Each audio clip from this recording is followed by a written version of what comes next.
Hey, everybody, how's it going? Welcome to the Essential Credentials Podcast, episode 101. My name is Matt. My co-hosts Greg and Alan are with me as well. We're happy to be back.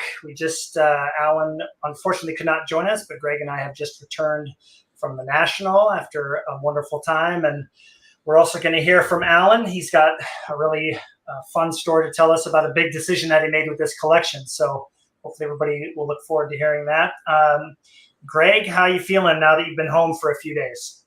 I would say I am feeling okay because the first 2019 National, I looked through dollar boxes for the majority of my National experience. And this time I mostly walked around looking at tables, which really helped the old back. Because I wasn't hunched over. I was just looking from a normal stance. I looked through a good amount of boxes, but the experience was better. And I prefer the Chicago site, just in my personal opinion. But, you know, my body wasn't as destroyed as Chicago. Yeah, I'll second that too. I mean, the only downside I think was the parking and like the second room was a little crowded. But I think for both of us, I didn't nearly box dive as much. I was very specific about what I was looking for, and I know you were as well. We also had a really good time with Ben, and I almost called him Jake. I don't know why I want to keep calling him Jake from State Farm. So anyway, Blake. But Ben and Blake were amazing, and we were all collecting different things. And I think it makes me excited for Alan, for you to join us hopefully next year because the pace was so much better. Alan, do you feel like your next National you'll probably go at a different pace than the last time we went together?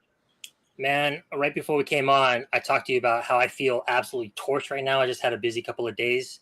I imagine you guys are feeling some of that, or you will feel it.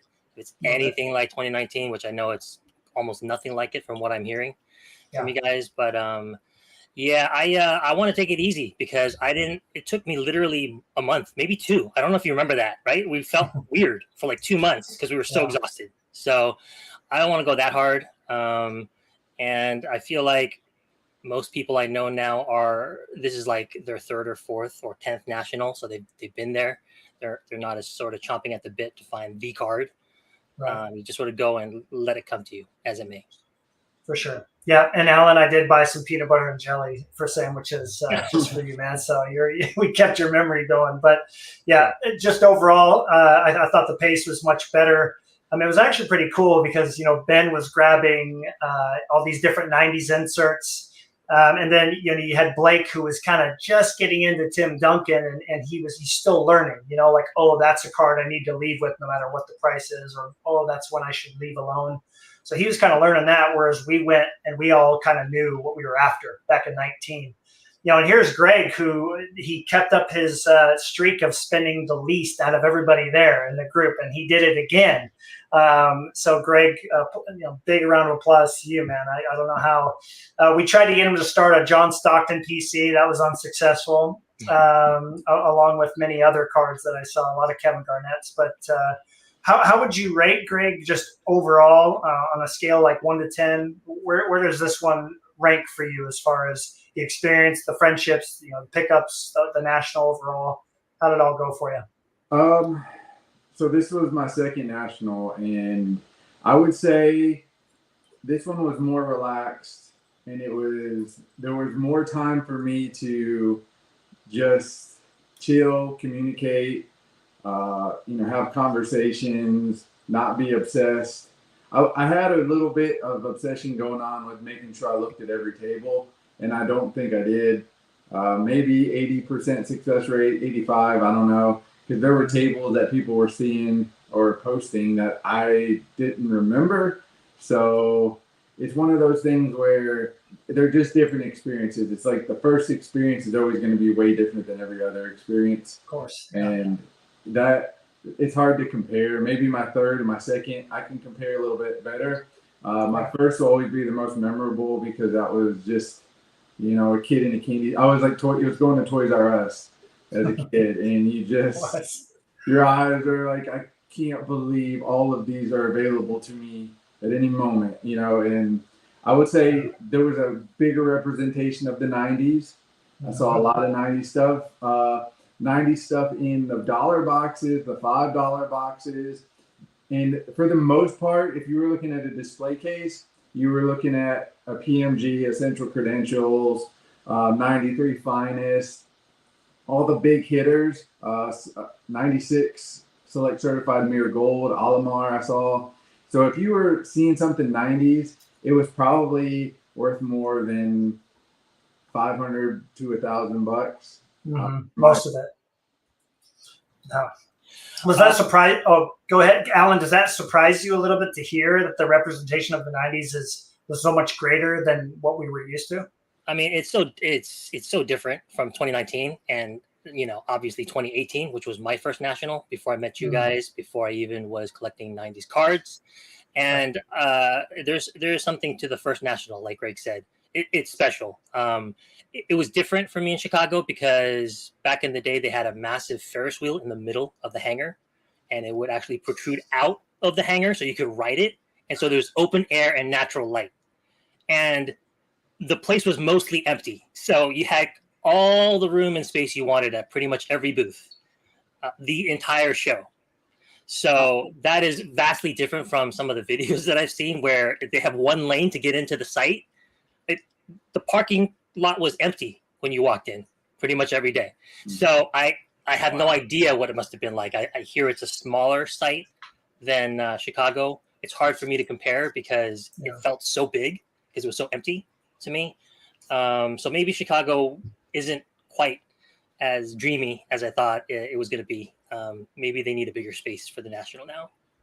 I mean, they had three. If you guys get to see it, next year, 3 giant floors. So like Greg, you picture the big main floor in Cleveland. 3 of those was Chicago last year. It was just there's no way you could see all the tables. There's no way, So I will say too, as a person who's just dabbling in 90s basketball, it was awesome going in knowing I was going to see a lot of that. With Kobe, I knew there would be, like Greg said, $500 to $1,000 all over the place. Jordan, Kobe, all over.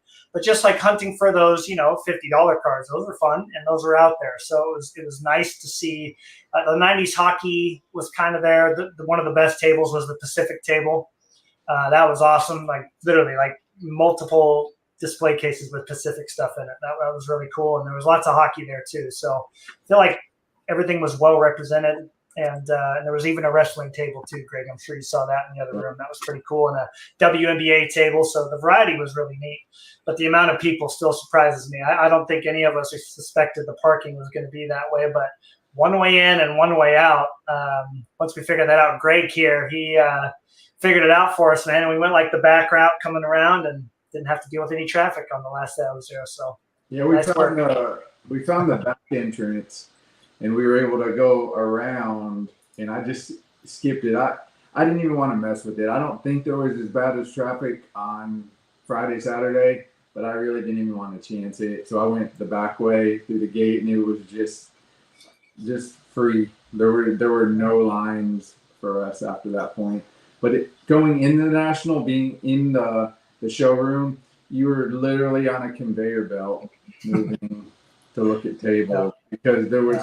It was really like shoulder to shoulder. That's the best way I can describe it. Tighter than 2019 in Chicago? Yeah, it was. Really? Yeah. Wow. Yeah. I couldn't even breathe in 2019, so that must have been crazy. Yeah. There were times I was waiting in line to look at a box, I was like second in line, third in line to look at a box. And there was a lot of people. I don't know a number, but I know that shoulder to shoulder, just kind of conveyor belting through. It got crazy. We got to get in at 9:30, so we had a little bit of time before the mass crowds came in. But once they were in full force, it was hard to move. Yeah, it was definitely a little overwhelming. I mean, being 6'3", it was a little bit helpful compared to some other people because I could kind of like, stand on my tiptoes and look over the top of everybody into the case. I'm like, okay, I can skip this or whatever. But definitely the most amount of people that I've ever seen. Real quick, I just want to go through a couple highlights. Greg, definitely pop in here. My first that I'll bring up, regarding not us, would be just how many kids were with their moms and their dads and out there trying. A couple of kids are trying to trade and sell. Like, they were very active in the hobby, and that made me really happy to see. Seeing a wide variety of age groups there collecting, and I think that was one of the coolest things for sure. And just, again, the variety of stuff at all the tables. What about you, Greg? Would you say is maybe something that was a little surprising or something that you really enjoyed? Yeah, always seeing kids get into it is always nice, with their parents trying to trade. It was really cool seeing the little kids, asking if people were interested in it, and starting that dialogue, getting them ready for that early on. Mm-hmm. So that, I always thought that was nice to see. And then my most memorable experience, which I know you were kind of part of, Matt, was when the guy came up to the table, and he asked he was about 20 years old. He asked the dealer, "Hey, do you buy?" And the dealer said, "Yeah." And he said, "Anything?" And the dealer said, "Well, not anything." And he's 20. He knows what he's got, kind of. I don't know where he's at in the hobby, but he definitely understood that it was an important card. And he said, "Okay." And he showed it to the dealer, and the dealer said, "Okay, well, what do you want?" And he said, "Well, what will you offer?" And the dealer said, "That's not how this works." He said, "This is a rare card, so I don't really know what your card is worth." And he said, "Well, just shoot me an offer." And the dealer said, "No, this is not how this works." And the customer said, "Well, there's not really any comps." And the dealer said, "Well, imagine we've been doing this for 70 years without comps." And the guy, he looked at his friend. He said, "I don't know how to respond to that." So I'm sitting here, like, just listening. At this point, I'm not looking at cards. I just want to hear the interaction. And so it kind of faded off into the sunset, and the guy walked away. But oh, bummer. I just thought, man, you ask somebody if they're buying, and then you tell them to make you an offer. But no, that's not how it works. I feel like they don't live in our world. We now live in that world, where it's run by comps. And I'm not comfortable in this where people look at the last sale or 2 sales back, depending on which is the most advantageous to the point they're trying to make on the card, the deal they're trying to do. Yeah. It's so rigid. There's no like, hey, I really just like this card. I think it's worth this much. Right. What do you say? That hardly ever happens anymore, if it does. Right. Yeah, that is kind of tough, right? Because we've talked about it so many times. Just like, well, let's see what it said in Beckett. It says 150. How about 120? Like that's all you just did. And now it's like a couple of these Kobe's. I was like, I can't find a comp, and he's got it at 150. Like, it's a good deal. I don't know. So, you definitely got to do your research. But that's so funny, Greg, because that shows the difference between our age group and the 20-year-olds, right? Like they're all about the comps. I must have heard that word. I said it like twice, but I must have heard it over 100 times. Sometimes I walked around with my headphones in because I just needed to not be overwhelmed with noise and just be able to focus in. But the times that I did, some of the conversations, like Greg is saying, it was fun to just listen in, and a couple of conversations led me to some cards. So that was really cool. Greg, what would you say was your most memorable addition to your collection while you were there? So I was looking for a Frank Thomas, didn't pop up. So on the last day, I decided that I needed to buy something, and I ended up getting a card that was probably in my top 30-ish. It was a 1984 Topps Tiffany Don Mattingly. It was a BGS 8, and as you guys know, BGS sells for way less than PSA. So I was able to get a good deal on it because the guy said, "Well, it is BGS," and I was like, "Yeah, you don't want any of that BGS nonsense." And I'll keep it as a BGS with the sweet Mylar in it. I'm happy with that. So that was my best pickup, and now I'm glad I got that one. What about you? I think two stand out to me. I have a few Kobe's here, but I think the one that the Kobe that stands out is from Fleer Triple Crown. It's from 2001. It's the Crown Jewels. It's got like up here, the texture is like a basketball, and as it gets closer to the edge, there's more like decals in there. So it looks. I mean, my camera's not going to do justice, but that looks amazing. So there was one table where I got the majority of these, and he was super cool to deal with. I went back 3 times in a row. Since this is a 90s show, I won't show any of the modern, the real cool modern one that I got. But it was really fun to go back and deal with him. And the third time I went there, he's like, "Yeah, repeat customer. I'll give you a discount on the last cards you buy." And he did. So that was cool.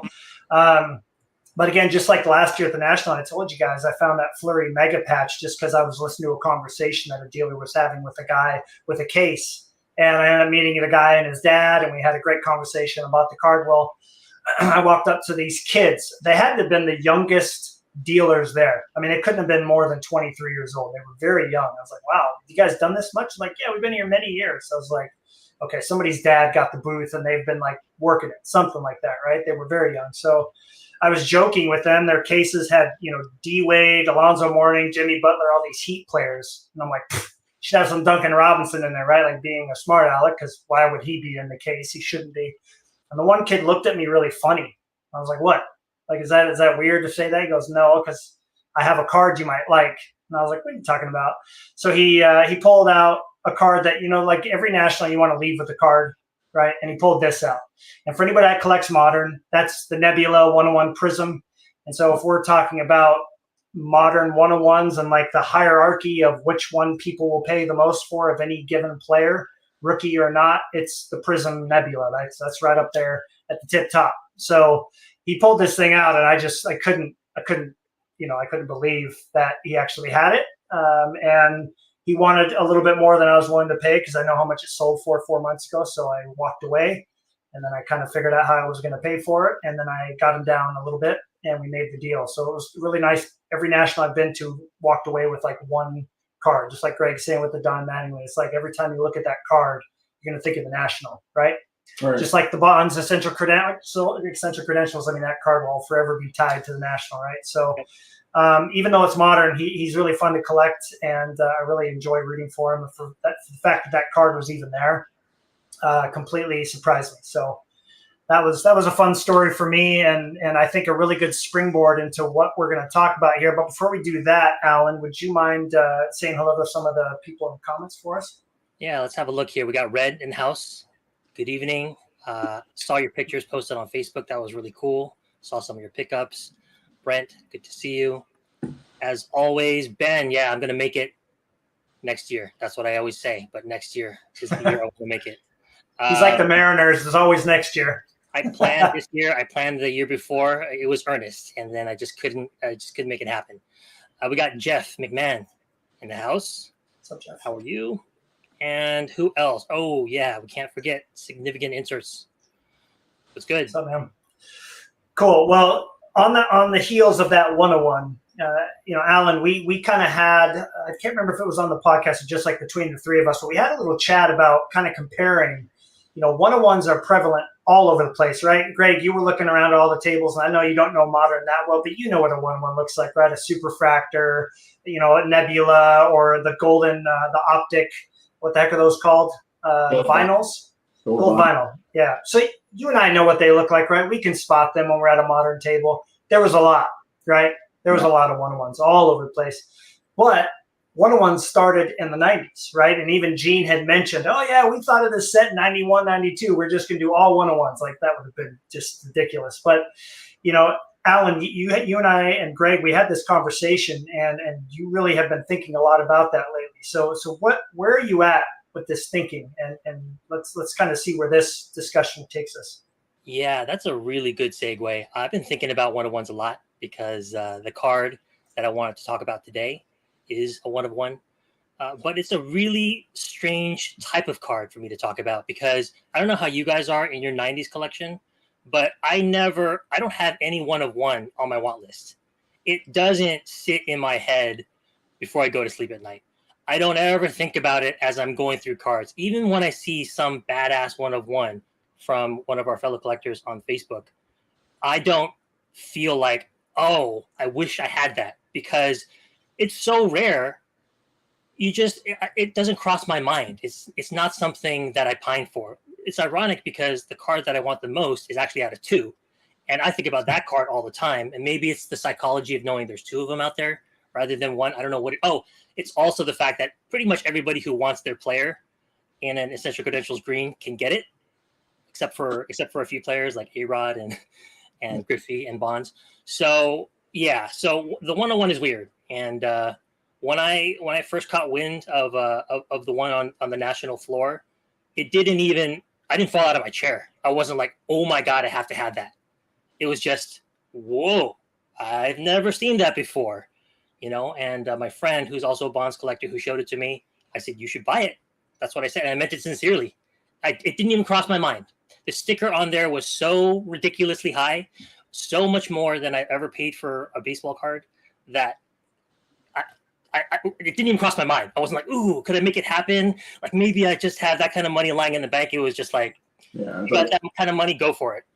So I don't know how you guys feel about 101s. That is how I perceive 101s. What do you think, Greg? So I would love to have all of the Salmon 101s, but I don't really put them on the list like you. I think that if I come across one, I would probably try to make it work, but that's also because I don't think a Salmon 101 would break my bank. And so it would be a realistic opportunity for me to own it if they were getting rid of it. But I don't expect to see it, because that to me is a needle in a haystack.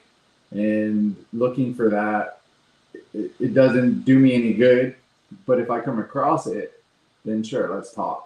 But being, if it were a Frank Thomas, I probably wouldn't go for it, just because that price point for me, for Frank, I probably just couldn't do it. It would have to be at the right time. I'd have to be in the right mindset to make that happen. But for Frank, it probably wouldn't. And Barry, no, Barry Sanders, not Bond. Oh my gosh. That would probably be a no, a hard no. So for Salmon, yes. Others no, but I don't really think of them as a want list, because they're like a unicorn that you just stumble across randomly in the open fields eating hay. What about you, Matt?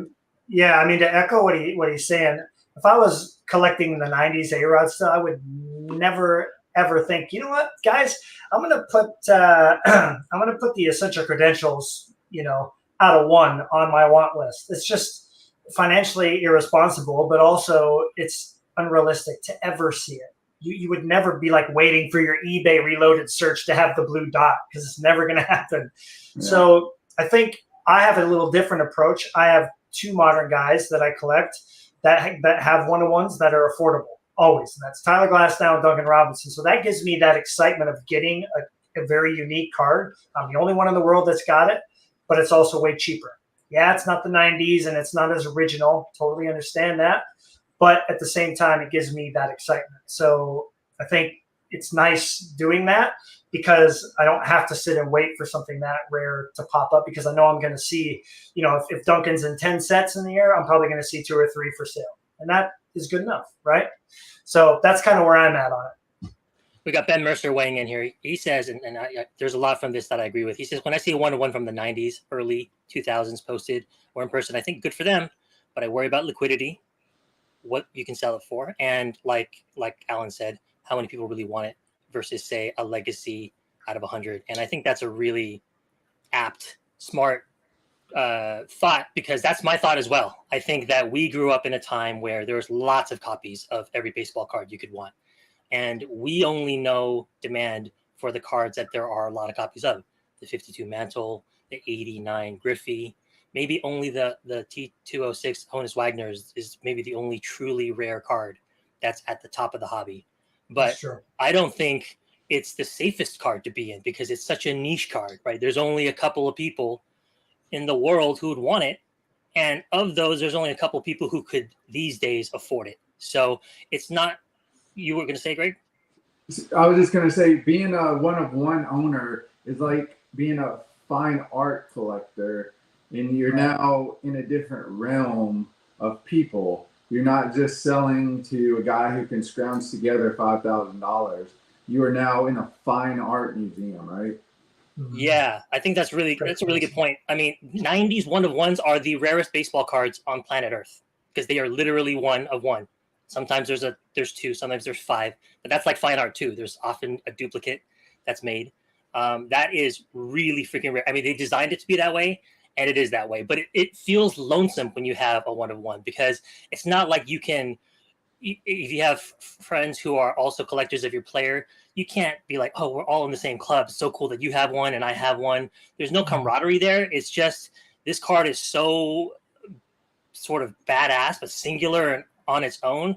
Yeah. It doesn't feel like the regular hobby. So that is part of the reason that you guys would understand why I didn't even process the card in my mind. Like it didn't register. But right. It does matter who you're around, where you are in a headspace, what kind of money you have lying around, and what kind of risk you feel like taking on. And for that particular day on Wednesday, 30 minutes before the show floor opened at 4 p.m. local time, I got a text from my friend who showed me an amazing one of one. And in talking to him, I asked him this. I said, hey, would you sell your 1998 PMG Barry Bonds to fund this card? And he said, without a doubt. But I like this set more than PMG, so don't take my word for it. I asked you, Greg, the same thing, unrelated, and I said, would you sell the 98 PMG for so-and-so? You're like, not almost for any money. Like, there was no figure that I put out there that you were like, yeah, take it. And I put some big numbers up. So that tells you where everybody's head is at when it comes to the most popular sets, and nobody considers one of ones the popular sets. So it was weird. Well, it's just like Greg said. Why would you ever expect to plan for a one of one, right? Right, Greg? You're like, you know, I'm gonna save, guys. I'm gonna save for this one of one of Tim Salmon because one day it could come up and it's gonna be $5,000. So that way, when it shows up, I'll just have the money ready. It could never show up ever, right? So how could you ever plan for something like that? For a PMG, you could say, well, the market's literally going like this still. Who do I want? How much is it going to cost me? And like financially plan for it because eventually one will come up. So I get it. I totally understand that. Now, on the flip side of the one-on-one discussion is that I'm on IG now, and Bonds is in a different place now. And there are collectors who have amassed amazing collections that look very much like mine because I like a lot of the same cards everybody else does. And so when you're thinking about how to get a card that differentiates your collection, then you think about one of ones. But that's a very weird thing to think about, in my opinion. I haven't fully sort of thought that through. But the point is that I had an enabler on the show floor. He's also a Bonds collector. He liked the card just as much as I did. It's a parallel of a card we all know. It's a parallel of a card I happen to love more than most. And I started thinking about what it would take to come up with that kind of money. And I asked some major IG personalities and accounts because I know that they've used Fund Your Cards and other ways of coming up with thousands and thousands and thousands of dollars instantaneously. And so I had some conversations with a big Jordan collector, conversation with a big Bonds collector to try to figure out how I talked to some friends to see if I could scrounge up this money. And finally, I found out that it was actually being sold by MC Sports Cards, which is the consignment company for a guy named Mike. I actually met him for the first time in Burbank. Cool guy. So I was like, okay, there actually might be a way for me to get this card if I didn't have that kind of money in the bank. And I don't. In fact, I don't have a single dollar to spend on baseball cards in the bank. So every dollar that is going to be summoned for this card is going to come out of other cards in my collection. And that's the big thing I wanted to talk about, which is I'm letting go a top 10 card in my collection. One of my all-time favorite cards. It's a PMG. It's from '99. I know it's not one of the popular ones, but it's, in my opinion, the best looking PMG. Popular to me. Popular to me. How did your decision on what to get rid of? Yeah. It was tough. Well, first of all, I couldn't get rid of the 98 PMG, partly because I had your voice in the back of my head saying, you just cannot do that. And I'm like, you're right. I probably cannot do that, even though I actually like the 1999 more.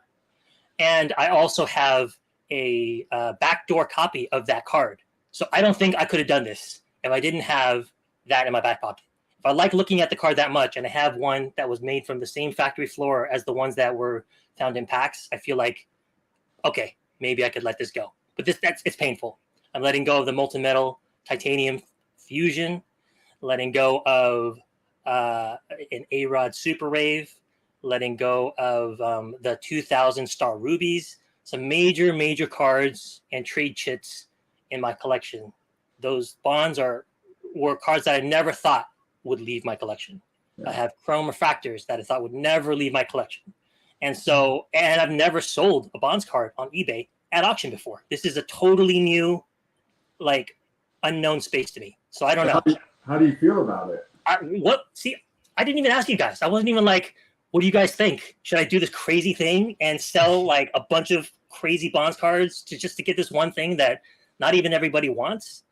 And I didn't even run it by you. I just had my friend there who sort of walked through the entire process and negotiated for me and put the deposits down for me and showed the cards to MC Sports Cards to make sure that it was enough together in value to pay for the card.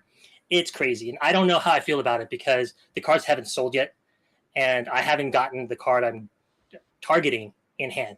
So we'll see how I feel when that card is finally in hand. So have you sent the cards? You've sent them, right?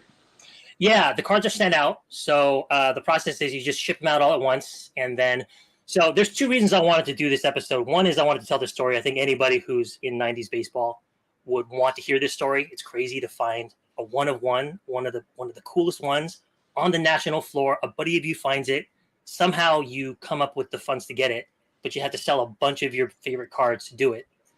And that's one reason I want to talk about it. But the other reason is, of course, now I'm depending on the final auction values of these cards to pay for that card. And if it doesn't go well, other cards may have to go bye-bye, right? So I want people to know that the cards that I'm going to show you that are available right now on MC Sports Cards are from my personal collection. They were not flipped for a reason. They were sold painfully for a card I wanted more.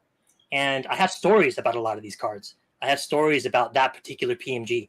I can tell you who I bought it from, and I can tell you where he came from. It's really interesting.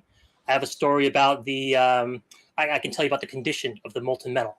So there are things, if you're sincerely interested in any of these cards, I would encourage you to take a look and know that it's from my collection and it's not just a card that was flipped randomly. That makes a difference to me. It should have the pedigree sign on the top of them for you, so people know they came from your collection. For all subscribers on my YouTube channel, right? Yeah. Well, I think the first thing that comes to my mind, though, that's pretty awesome is I don't know how well you're tracking value. Do you track the value of what you spent to acquire the cards that are all for sale now? So I'm curious to see, how well you've done, because if you were to, have tried to do this back then, I don't know if you would be able to make it work. But some of these cards that you're selling have gained so much value since you first purchased them and graded them. I mean, I think that right there is a win-win, right? That was the first thing that came to mind. It reminds me of something Greg said during the throes of COVID. We got Red saying we aren't enablers, we're a support group. I think we're all a little bit of both. Let's be honest. I've been on both sides of it as well, and of course we love it. It wouldn't be as fun without enablers. But what Greg said was really interesting back during COVID, and he said, this is like funny money now. These cards are not worth normal human, like everyday operational in society money. It's special money. They shouldn't be worth this much. And the only way you can buy another card that shouldn't be worth that much is to sell one of your cards that shouldn't be worth that much to get it. So it's monopoly money, right? I mean, I didn't spend a single dollar out of my account. Wouldn't have been able to afford even $1,000 for the card. But I've amassed enough of a collection where some of the cards have gone up enough, hopefully, that I'll be able to pay for the cards with cards. And normally the way it's done is you hold on to your card and you sell it to who you want to sell it to for what you want to sell it for. I've never auctioned a baseball card in my entire life. Never done it. So it's maybe too much.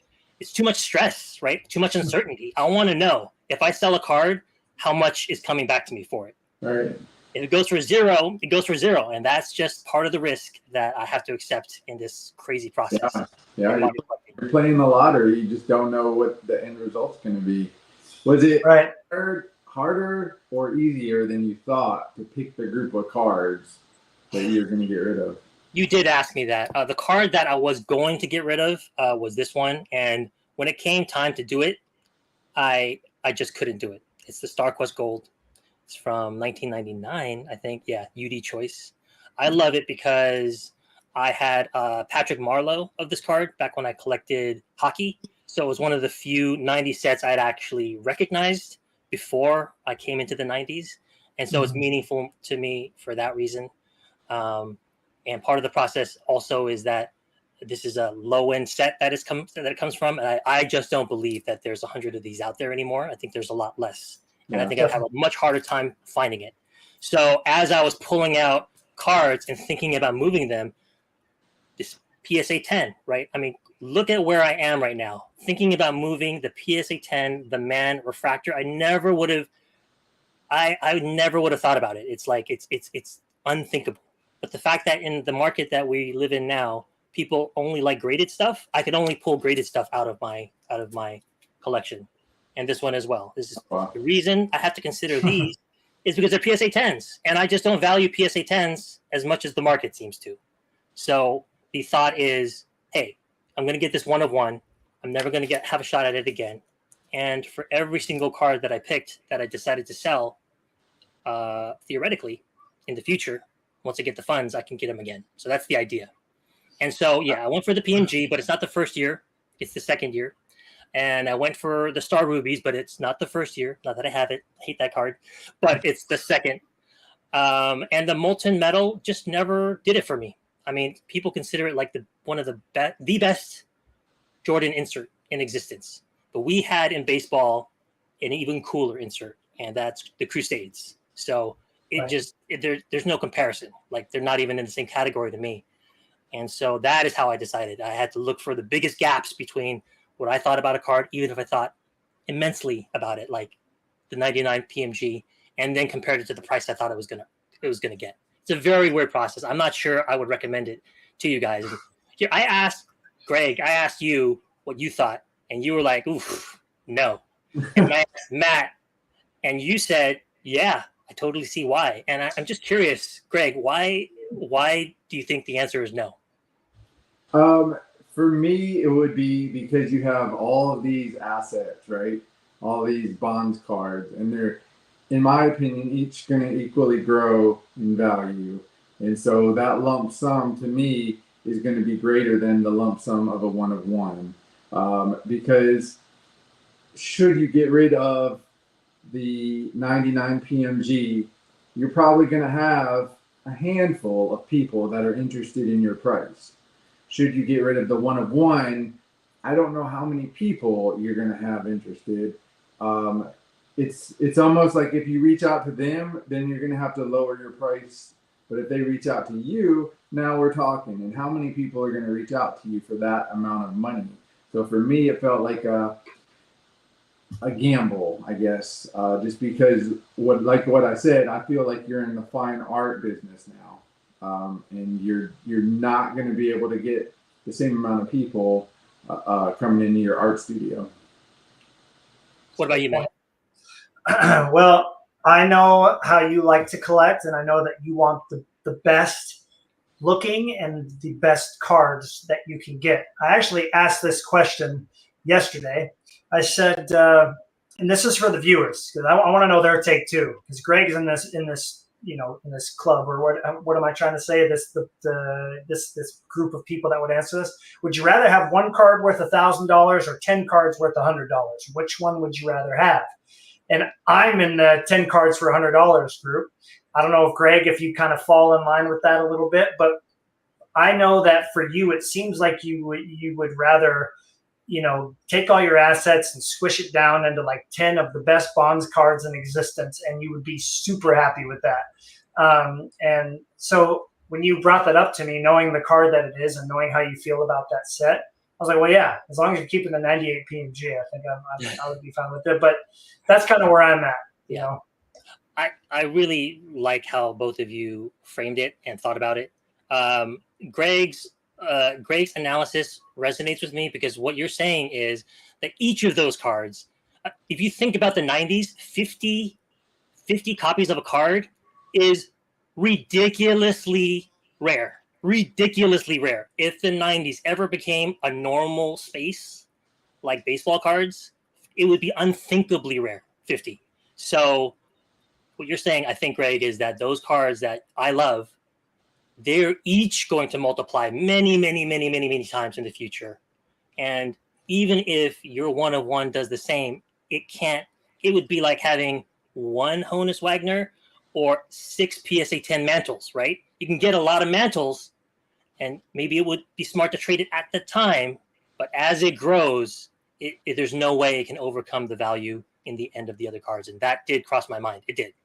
But I only had one shot at it, and I had to move quickly. And it was the first day of the National in the first hour. And I just felt that if I didn't get it, I would never see that card again. And that's probably what would have happened. And I honestly think if you did not buy it, it would have ended up in the, vintage snowmobile section of eBay for $120,000 for the next 10 years. Yep. That would have been the end result for that card. You're right. Somebody would have bought that card for the price that was asked and then put it up for 5 to 20 times as much as they paid for it. And nobody would have a shot at it for like a decade. Right. So that I was feeling that pressure. And Matt is talking about how I would trade a lot of my collection for the Eccentric Credentials out of 2. And I think I still would. I don't think it makes money sense because I agree with Greg. I actually think these cards that are out of 50 are going to be as much or more than a lot of these cards out of 5 because you can't find a card out of 5. So there's no demand for a card out of 5. I think that makes a big difference. I think 50, 25 is right in that area where you're talking ghost cards. If these cards ever became popular, nobody would ever be able to find another copy. So it's like Jordan, basically. Yeah, it's so tough because like if you were to be able to, I know you can't say this really, like take money out of the picture. If these cards were worth just a few hundred or $50 to $60 like they were back in 2015 and earlier, all the way back to 2004, well you would probably do this in a heartbeat, not even think twice about it, right? Because how cool would it be to have a one-on-one from the 90s? Like sweet, but when you're considering the amount of money that you are, I know that it creates a big dilemma. And so that's kind of a bummer. I mean, for me, if you didn't think about any of the demand or anything, I know that you want, if you could say right now, you can have the 10 nicest Bonds cards in existence, but you got to get rid of the entire collection. You'd snap your fingers, it would be done, and that would be that. And then you'd only have 10 cards to look at the rest of your life, which would kind of be different. But yeah, that's where I'm at. So we got Ray Langford stopping in to say hello from IG. Well, that's great. Yep. And then I want to read this from Ben. He said, I'd sell the PSA 10s and buy those back raw for my PC at a fraction of the cost. Totally agree. Selling the 10s while they draw a premium is a good idea. I don't think the PSA 10 market is sustainable. I agree with that. I mean, these cards, as you know, they are among my favorite cards, period, right? This is arguably my favorite Bonds card. So how could I possibly dream of moving it when it's the only one I have? And the only reason is because the market is so out of whack that you can only consider cards. I'm looking through my collection and I'm like, this is so ridiculous. Why is this card worth thousands and thousands of dollars, but another Upper Deck card like the Quantum Leap worth like 50? I mean, I don't want to exaggerate, like $1,000. You know what I'm talking about? This card could be worth 6 figures someday, and the Quantum Leap is just going to be what it is for forever. And there's just something wrong with that because they're both amazing cards. They're both from Upper Deck. And it feels weird when you're looking through and seeing your life flash before you, looking through your cards, because you're like, I don't value these cards the way the market does. It's messed up, and it messes with your head. And so this is the first time I've done it. I'm not sure if I would do it again. It's not for the faint of heart. And I agree that actually it may not have been the savviest move in the end when we run history back and we can look backwards from where we are in a couple of decades. I actually think Greg might be right that it was the wrong move, but for me as a collector at the time, it seemed right. So I did it. I mean, we don't really always make the best decisions when we're collecting because we get tunnel vision, and so you get obsessed or fixated, and you think, I gotta have this card. I gotta find this card. For Matt, the Quantum Leap A-Rod.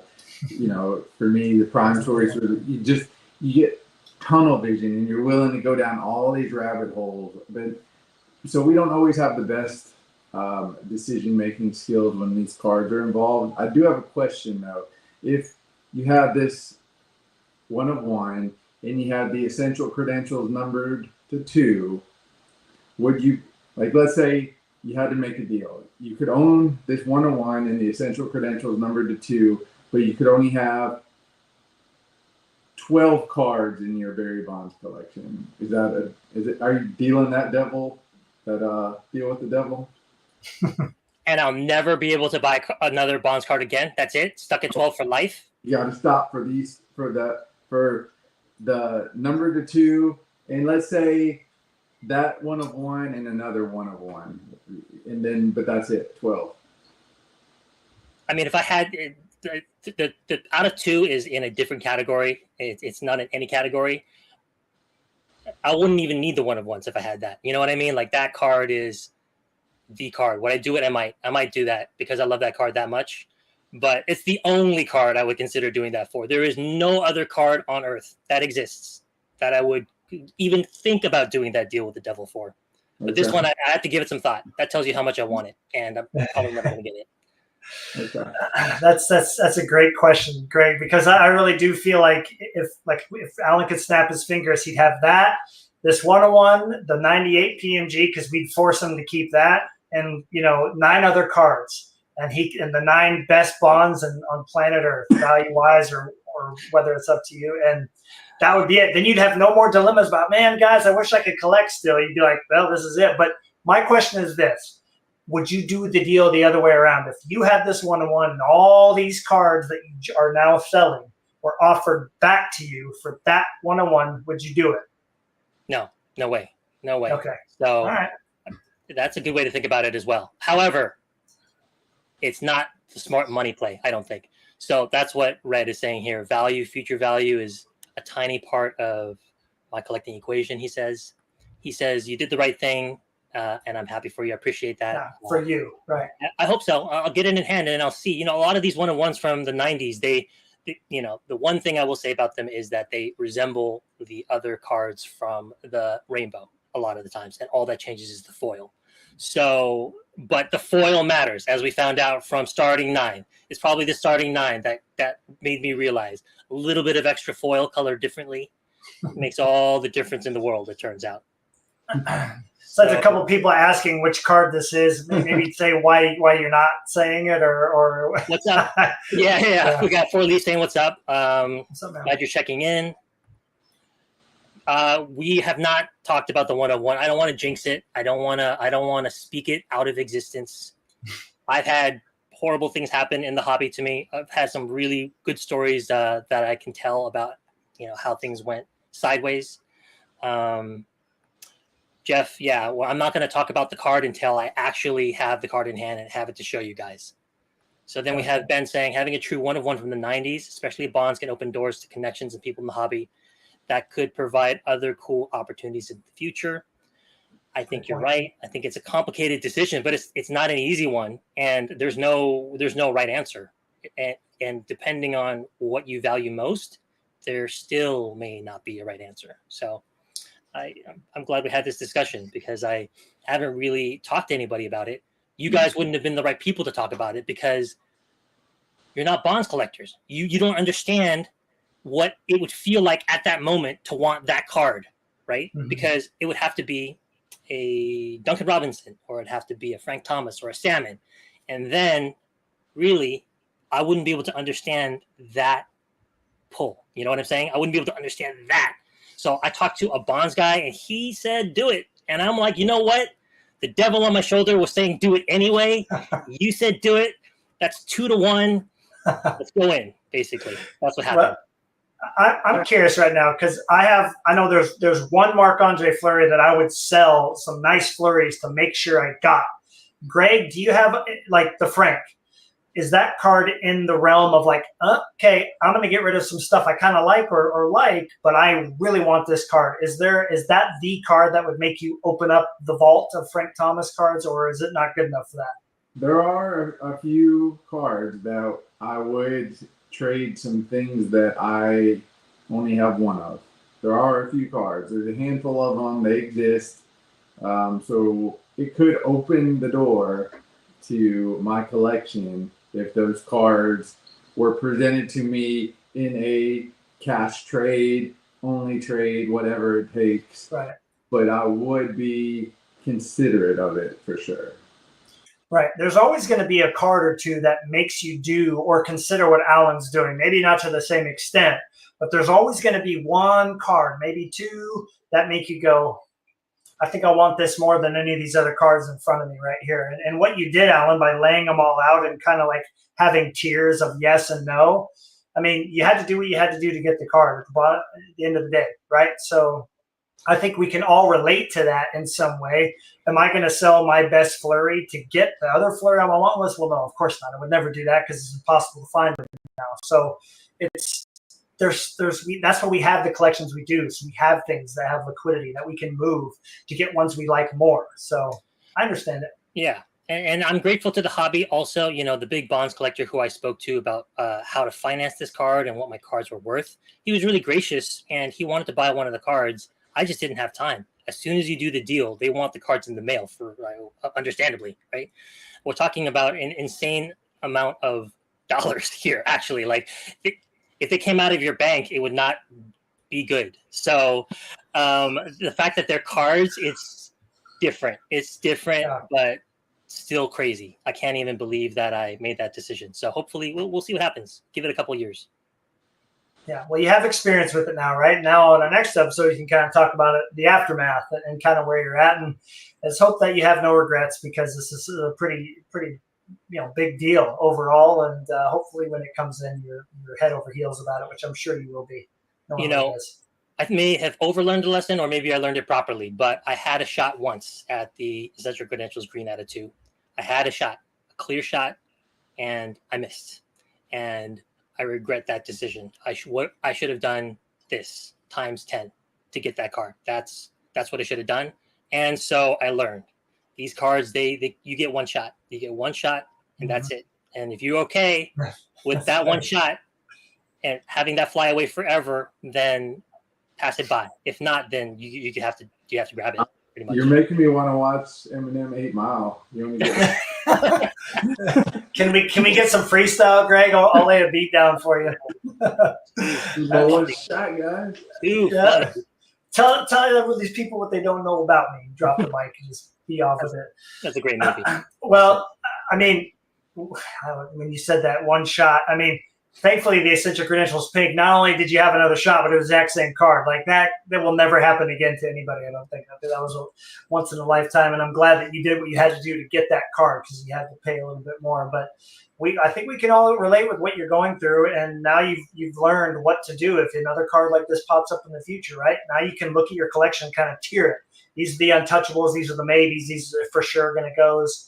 Right? Like once you do something like this once, right, Greg, I feel like it kind of gives you the experience to make. It's like when you buy your first $1,000 card, you're like, maybe I should do that again. But the first time you do it, you're like, oh my, what? I remember that. I was so out of my mind. Like, what am I doing right now? So I feel like it's kind of like that, right?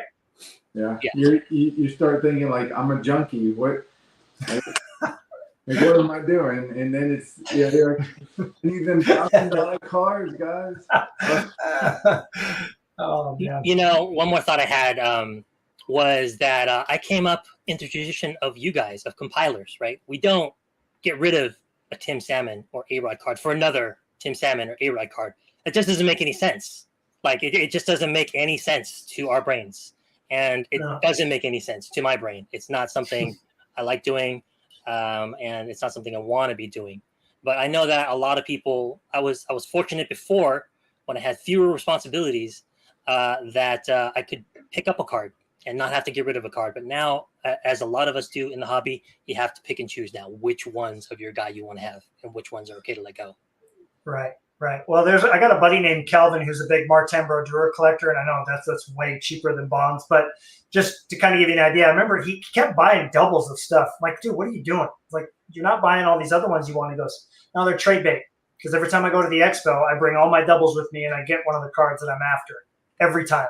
He's built up those connections. So like Ben was saying, like, you're going to build up connections now from this card with other Bonds guys. You never know. You might be able to meet up with them at the National, especially that one table. I'm sure you saw it, Greg. That was all Bonds, like the whole stinking thing. Took a picture of that because I thought that was pretty cool. You never know, man. You might be able to walk up to these guys and say, you know what? Like, we've got this dialogue going. Here's the cards I'm bringing. What card are you going to bring to trade, right? And so this could open some doors for you too. So don't forget about the future possibilities that this will help you with, for sure. Yeah, the comment and your comment, I'd never thought of that point before. So I hadn't thought that far. I'm just trying to get these auctions done. Right. I mean, I had cards like the 1-of-1 Manny that I ended up selling. I had planned, if ever a card like that swam by, to use it as a trade chit. That was the plan. Good. And I've got 2 big Palmeros up, like Grail cards. It's a platinum gold out of 30 and an essential credentials green. The only one I had the last one I had in my collection. So basically I'm wiped out on all cards that I could trade. All my traders, all those things where I bought them years ago, hoping to trade them in the future like that. They're gone. And that card is gorgeous. It's probably the closest I'll come to the Bonds green. It's pristine. I think it's undergraded. It's a beautiful card. I graded it myself. That one was a hard one to let go. I've had that card for 4 years, waiting for the right Bonds to come by. And I guess in some sense the right Bonds did come by, but it wasn't the way I expected it to. This card is not worth these days what I think it should be worth. It's a beautiful card of a great player. Right. And honestly, it never comes the way you expect it to. No.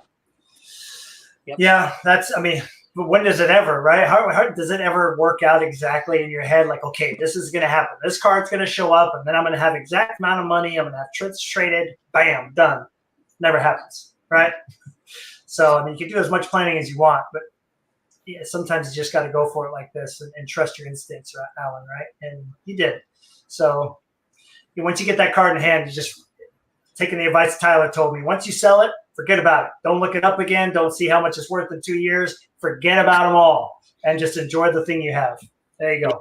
Yeah.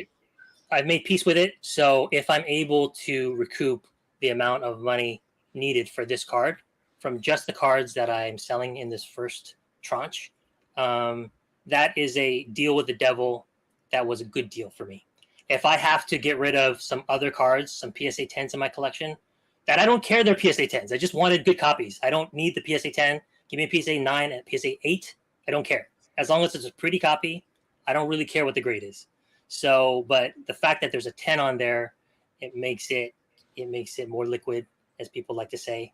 And it creates a different relationship with your cards when you look at them in terms of money rather than this beautiful thing that you cannot have because I got it. I think now is a good time to sell any PSA 10s for max value, if that's the route you choose. But what's the first card you're going to try to reacquire? Obviously, a top 10 card in my collection, the 1999 PMG. I think that's the best picture of Bonds on a baseball card I've ever seen. So crisp, so big. The card shines like no other card I've ever had in my collection. Part of the reason, like I said, that I could get rid of it is I have a backdoor one, so I can still look at it. It's a big thing. If that didn't happen, I would have thought harder about the 98 PMG, and that would have been a disastrous decision. But I thought about it. My question to my buddy was, if you could sell the PMG and buy 3 of these 1-of-1s, 3 different ones from this set, would you? And he's like, I would do it for 1. And I was like, well, I wouldn't go that far. That was not what I was asking you, but okay, I take your point. So yeah, it does matter who's around you at the time you make your decisions as well. Interesting. It's so interesting, Greg, to hear Alan say that he's okay with the PSA 8, because if you watch any of his mail day videos, he is Inspector Gadget with those things. Like, that corner is not perfect. So But I totally get it, right? I think maybe as we collect, we start changing our mentality when it comes to our collection, and it's cool to see you kind of evolving towards this. Ben says, is there a link or a way to filter just your listed cards on MC's eBay account? I don't think so. Those 2 Palmeros are it, and the base chrome refractors of bonds are it. So basically the only bonds that are being sold that are chrome refractors and that are the above the cut, I think, are the ones that are mine. So, Yeah. And then we have the A-Rod Super Rave coming up in 10 days, I think, as well as the Star Rubies. And then my babies, the Molten Metal Fusion Titanium and that gorgeous 1999 PMG, numbered 1 out of 50, is going to auction. eBay 101, baby, let's go. I had to say it. No, I'm really curious to see where you're going to be when they've all sold and you have the card in hand. It's going to be fun to check back in on that in a week or two or in a couple episodes for sure. Well, this has been really fun, Alan, and we appreciate you sharing, the thought process behind this. You're definitely giving a lot of info out there to people who are going to be faced with the same decision. Greg and I will probably be faced with this at some point. Thank goodness he has the Prime Choice Reserve, because he would have had to sell the Crusade Red, the Barry PMG, the Frank PMG just to get it. So thankfully that was not a dilemma you will ever face. Oh man, can you imagine if there was a 101 version of the Prime Choice Reserve, like called the Ultra Prime Choice Reserve, and that popped up for sale? That would be fun. Yeah. I don't know, man. I don't know. Yeah, that would be a little bit too much. But Greg, any final thoughts before we sign off for tonight? We ran across a few people at the National, which yes. was really cool to see. Zan from Precious Metal Gents, my buddy Jason Willman. He's a big YouTuber. I don't remember his name offhand. Ran into Nate, Big Nate Dog, from the 90s group, YouTube. Right. And then I think Luke, Ohio State or Ohio lawyer, the Barry Larkin guy. Let me give a shout out to him because they stopped and said hello. I tried to wear my hat everywhere so you could recognize me easily. So it was cool to see a lot of people. Did you wear your shirt while you were there, or You no? did. You did. I know. Let me down, dude. Like, I was literally ready to zip up my bag. I'm like, wait. I ran upstairs, grabbed my shirt and threw it in there. And poor Greg, he forgot it. Oh, Yeah. And only one person recognized the shirt. Greg was like, Matt, who noticed the shirt? I was like, the Gong Show guys, like the Gong Show hockey podcast. They're like, what's your credentials? Oh, yeah, you're Matt. I'm like, dang it. Why couldn't it have been somebody that, was just random? And of course, I didn't run into any of the guys like Greg did. None of those 90s guys. So that was a bit of a bummer. But I ran into a few, Jeremy Lee. And then when I was around Jeremy Lee, he was by Grant's hockey table. And I ran into 4 hockey collectors that I knew. And then I got to meet up with a couple of Penguins collectors I hadn't met yet. So that was really, really fun. That's obviously the best part, right, guys? I mean, hanging out with your friends and chatting about cards. Our first night at the house, we were up to 2 a.m. just talking. I mean, Ben came in with the energy at 100, and he was ready to talk about sports, and we were ready to talk about sports. And all of a sudden, it's like, oh my gosh, it's 2 a.m. We got to be up at 8. What are we doing? Yeah. So yeah, the adrenaline was running good, and then when I left at 5 in the morning or whatever, I was definitely dragging. But I don't think overall, it was awesome. I don't think I went to bed before 11 any of those nights. 11 to 2 was our bedtime. It was fun though. it's hard to the reality, because my reality while you guys were at the National was whatever I was doing, but not with you guys. So, thank you for responding to my texts, but I know that the National is all consuming. It's so exhausting. So I'm sending texts. Oh yeah, everything's fine. But you guys are, juggling this and that, and having kids run across, right in front of you. So yeah, I appreciate that you guys responded and looked out for me. I have eyes everywhere. And that is such a cool thing in this hobby, is to have people looking out for you constantly. Like what a treat that is. And we all have that, right? And we do this for other people as well. Yes. Yeah, definitely. Looking forward to the next one, and hopefully we get a chance to all be there next year. That would be wonderful. Chicago, I think they have the next 2 or 3. So we can definitely game plan either next year or the year after to all make it there. I do want to say the last cool thing, I know Greg saw it, was the entire Power Rangers outfits all lined up at Heritage Auctions, plus a couple of the bad guys. They had the original suits from the show, and I was just geeking out. There were people all over taking pictures, and we were all having the exact same reaction because I grew up with that show as a kid. So that was probably the most unexpected thing that I saw there. Couldn't believe it. And then on the back side, they had all sorts of little props, and they looked very cheap, but they make them look good in the show. So yeah, that was really cool to see on my last day. I'm like, I cannot believe this is here right now. I had all the toys and stuff growing up. So yeah, throwback for sure. But yeah, thank you everybody for hopping in here and hanging out with us. We really appreciate it. Look forward to the next one in a couple weeks. And I hope everybody has a great rest of their week and a great weekend. Thanks, Greg. Thanks, Alan. Take care, guys.